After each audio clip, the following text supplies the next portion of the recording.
Now, some of you might be asking, Matt, this is an FZ1 video. Where's the FZ1?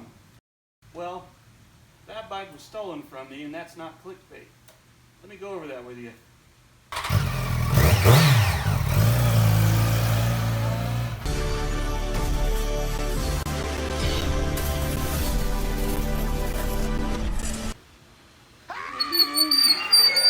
Welcome back to Uncouth Churlishness. I think this is like the first episode in a few weeks, maybe a few months. I don't know, kind of lost track. A lot of changes going on, but a lot of things are staying the same. Some people are questioning whether or not I still had the van. Still got it. I still got the FZ1, even though I caught a guy trying to steal it as I was going to work one morning. Also, we got some new projects like this sweet little Honda Elite, and another sweet one that's right behind the camera that I can't show you quite yet. So let's go over this FZ1 and see what's popping. So my garage is right there. So one morning I was walking my dog Lucy out this way through this corridor outside to go to the bathroom. I was standing about here, and right in front of me I see a silver motorcycle go by, and a guy was wearing my motorcycle jacket and my black helmet and my gloves, which I all recognized pretty easily. Came out here, got a second take, I was like, damn, that bike looks really familiar. I look back over here, see my garage open, dropped Lucy's leash, ran down here, and then spear tackled him into the garage door down there and started beating his ass. I couldn't really do any damage because he's wearing all my armored gear, so I grabbed my helmet off of his head and started beating him in the back of the head with the helmet, which bounced his head off the concrete. He then went down here, ran down here. I gave chase, but you know, I'm a pretty fat guy, so I couldn't run very fast, very far. He went up into this building and then called the cops, and it all went down pretty quick. It was like a 5-10 second ordeal. And since then, I've added security on my balcony and in my garage, as well as some other pretty cool secret tricks I don't really want to disclose. But yeah, that was a pretty wild morning. This footage is from just after the fight with the guy on the bike. Cops had just shown up in the scene. They were still searching for him at this time. Here you can see a little bit of damage in the door there by the tail end of the bike. That white spade there, that's homemade spatula thing, is what he used to pry the doors open. He also used a screwdriver to jam the door from the inside, which he then used the manual unlock for the main garage door and manually lifted the garage door up as to not cause any noise. He then was sitting on the bike and he kind of walked it away with the key on, but all the lights were on, but he didn't hit the starter yet. I tackled him right as he was getting ready to hit that starter button. I mean, we were milliseconds away from losing this bike. This damage to the bike from this fall was a bent handlebar, a bent brake lever. The muffler was smashed into the swing arm, and the tail fairing where it's resting on the door there scratched the paint off, which really sucks. Here's our boy right here. Caught him running through other people's garages. He actually changed clothes. There's a good close-up of him. When I fought him, he was wearing a white shirt. Now, as you can see, he's detained in a pink shirt. He also stole the main key to my BMW here. Luckily, I had a secondary key, which I wrote up just to kind of be an asshole and look at him right in the face. They did take my key up there to see if they found the factory key on his person, but he either threw it in someone else's garage or threw it somewhere else. It was gone, unfortunately. I did press charges, and we are going to court, so it's going to be a long process with this. So some updates that have been done to the bike are I've installed new handlebars, a little bit more comfortable riding position, a factory style master cylinder because I like the way it looks, and it stops the bike just fine. Brand new stainless steel braided lines front and rear. If you remember, the old ones were blue, but they had turned kind of brown due to the plastic sheathing on them rotting away. Got a new tail lamp here. This thing's pretty sweet. I did a video on that. I'll probably do a separate video just for content reasons to post that. And today we're getting new tires, but additionally we're going to pull the wheels and tires off the bike, completely break them down, sand them down, etch them with primer, and then get them prepped for paint because I want to get new paint on here. I could probably wash these and clean them up, but I want to make them look really nice because I got a bunch of brake fluid and crap on them that's kind of faded the black paint. So we're just going to clean them up, make them look really nice. And let's go.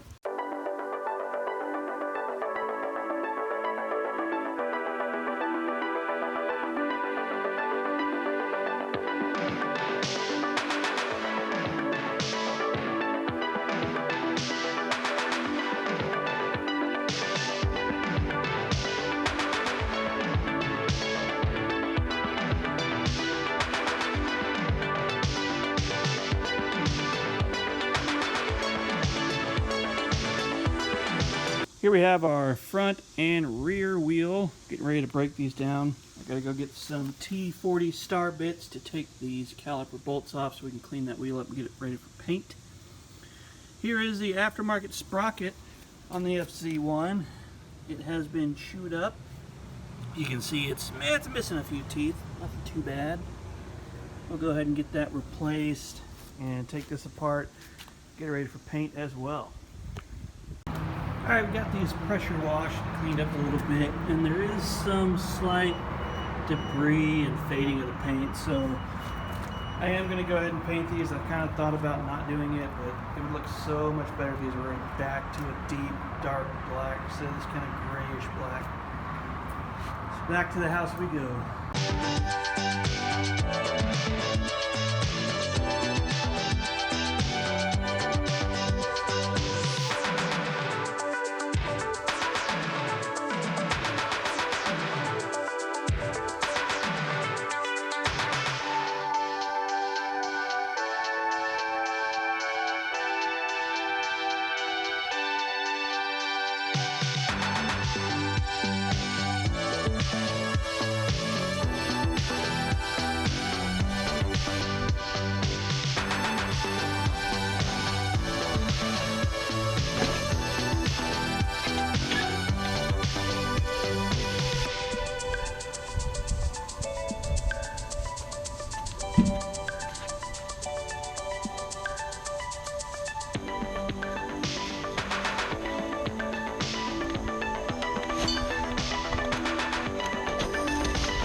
Alright, we got the wheel taped up on both sides. This took way longer than I thought.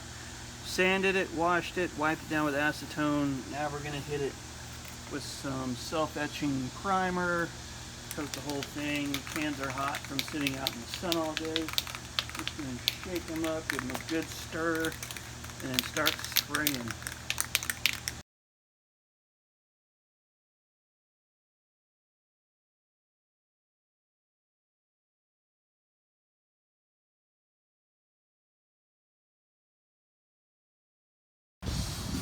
Well, I got the second wheel, the rear, ready to go, all taped up and painted, but as you can see, there's a storm rolling in. The wind just picked up and it dropped like 10 degrees. And raindrops. I kind of want to go ahead and spray the base coat, but I don't know. It's blowing a lot of debris around, knocking all my stuff over. We'll give it a shot.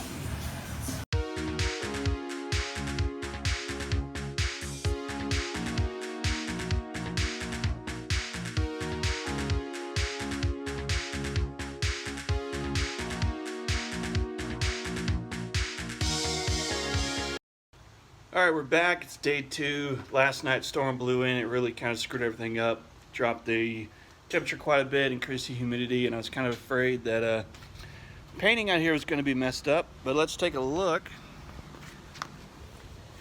It didn't turn out too bad. It kind of blew some trash into the paint due to the high winds, but looks okay.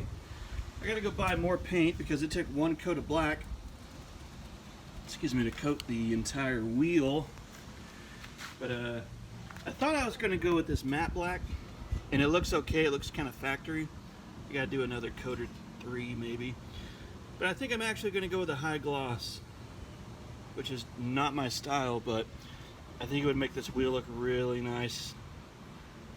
But for now, I'm just going to keep painting another coat of black on this. I took an entire can just to do one wheel, and I have one more extra. And I have the paint sitting out here in the sun just so it gets nice and hot and it sprays really nice. But it's just a simple VHT black wheel paint you get at the auto parts store. Nothing crazy about it. But yeah, I think I'm gonna go get some more black clear or black semi-gloss, gloss, whatever, and see what we got.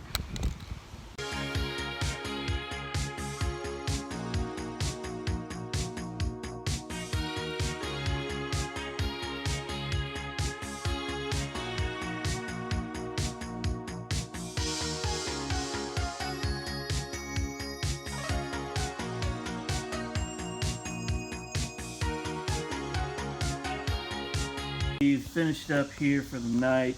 They're looking pretty good, pretty shiny. There are some trash spots, unfortunately, but I think it's a combination of the casting and the wheel and the paint kind of doing a weird thing. I'll try and show you on this one. Right about there in the reflection, you can kind of see that weird peeling looking stuff. It's not peeling, it's just something in the wheel that's messing with the paint. There's a similar spot on this one, right about there on the opposite side. So I don't know what caused it. Could be a casting, could be paint. Regardless, it turned out alright. Not too bad. So we gotta let them dry for 7 freaking days, which gives me time to get the wheel bearings in and new valve stems and get these mounted up and ready to go.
now we got the clutch adjusted a little better. You can see there's just about a little over a quarter's width of a play before it starts engaging the actual cable, which is about what you want. You want enough free play to where you know it's released and not grabbing or slipping.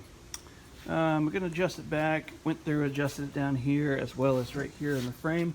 Cool note, Yamaha is pretty smart. They put a piece of foam there to keep that metal piece from rattling and rubbing on the frame rail. Really appreciate that. Gonna get all this cleaned up, put back together. Went ahead and cleaned up the wiring behind the headlamp, got it all nice and situated to where it's hidden and not pinching on itself. All in all, she's looking good. Gonna get her put together, go for a little test ride, and maybe give her a wash.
Well, there we go. We're back, and it's a hot one today. My cameras got too hot and overheated, so I had to let them cool down. But we're back with the FZ. She did really well.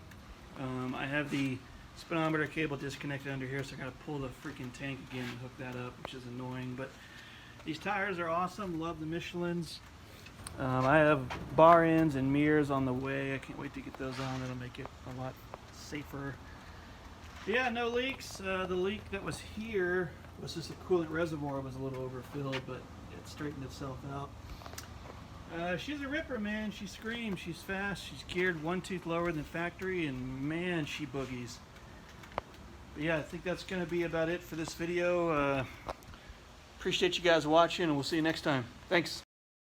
That's not what the Elite sounds like. It sounds like this.